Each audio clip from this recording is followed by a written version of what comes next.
అందరికీ నమస్కారం. కన్నకుమారుని శాప కారణంగా కశ్యపుని భార్యలైన వినత కద్రువులలో వినత కద్రువకు దాసి అవుతుంది. ఇంకా వినత కద్రువతో నీ కుమారుడైన గరుత్మంతుడు కూడా బానిసగా ఉండాలి అంటుంది. గరుత్మంతుడు తన సవతి తమ్ముళ్ళైన సర్పాలను వీపు మీద ఎక్కించుకుని తిప్పుతూ ఉండేవాడు.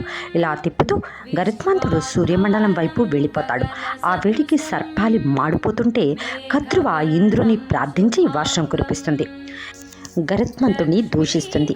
దానితో దుఃఖితుడైన గరుత్మంతుడు తల్లిని దాస్యం నుంచి విడిపించాలంటే ఏం చేయాలని అడుగుతాడు. వెంటనే కద్రువ తన కుమారులైన సర్పాలు అమృతం పొందాలనే కోరికతో ఉన్నారని, అలా అమృతం తెచ్చి ఇస్తే కద్రువకు గరుత్మంతునికి దాస్యం నుండి విముక్తి లభిస్తుందని చెప్తుంది. వెంటనే గరుత్మంతుడు అమృతాన్ని సాధించి తీసుకుని వెళ్తుంటే మార్గమధ్యంలో ఇంద్రుడు కనిపించి అమృతం సేవించి అందరూ అమరత్వాన్ని పొందరాదని చెప్తాడు. అంతేకాదు గరుత్మంతుని దాస్యత్వం నుండి విముక్తి పొందటానికి ఒడంబడిక చేసుకుంటారు. దాని ప్రకారం గరుత్మంతుడు అమృతం తెచ్చి కద్రువ పుత్రులైన సర్పాలకు ఇస్తాడు. అమృతం సేవించే ముందు పవిత్రంగా ఉండాలని స్నానమాచరించడానికి వెళ్ళిన సమయంలో ఇంద్రుడు కలశాన్ని తీసుకుని పారిపోయేటట్లు పన్నాగం పన్నుతారు.